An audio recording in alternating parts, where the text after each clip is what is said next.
Have you been keeping up on the congressional hearings on UFOs? You mean UAPs? Yes, it's so exciting.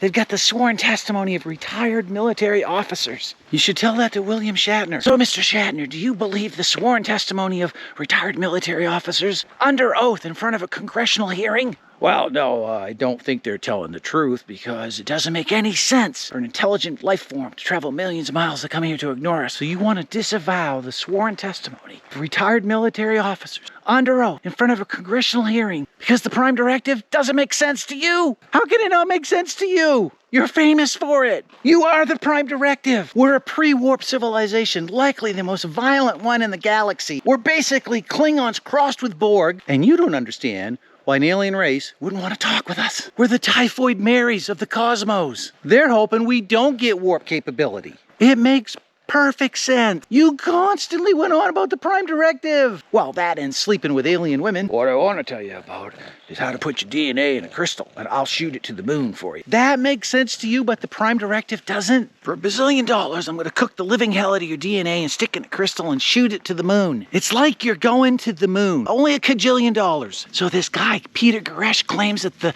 government has recovered UFOs and alien bodies. I saw that. He seems like a credible guy. Yeah, what? You said he's credible? Yes, he is credible. Of course he's credible. I don't know. Don't put the horse before the cart. I would like to see the UFO. So, Bill, how do you go about putting my DNA into a crystal? Well, it's a complicated scientific process. And then we send it to the moon. You keep one in your pocket. Do you know how crystals are made? I don't think you do, Bill. The whole point is we're sending one of them to the moon, one you keep in your pocket. By the time you've cooked my DNA to the insanely high temperatures and extreme pressures enough to produce a crystal. We're lucky if it's just a speck of carbon. There's no DNA left. There's no DNA left. There's no DNA in the crystals. And then you take one crystal and you put it in your pocket. And out of crystal we send to the moon.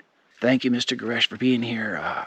With all due respect, sir, your testimony sounds a bit fanciful. You know, Occam's razor. Yeah, I know about Occam's razor. I have a degree in physics. I'm just saying, Occam's razor. Yes, Senator, do you have a point? It just doesn't make any sense. As the great William Shatner said, why would an intelligent life form travel millions of miles to get here and then hide from us? Sir, they would be following the Prime Directive. That's the Prime Directive. Quoting William Shatner, it makes no sense. It is exactly what the Prime Directive dictate. No contact with a pre-warp civilization. Occam's razor.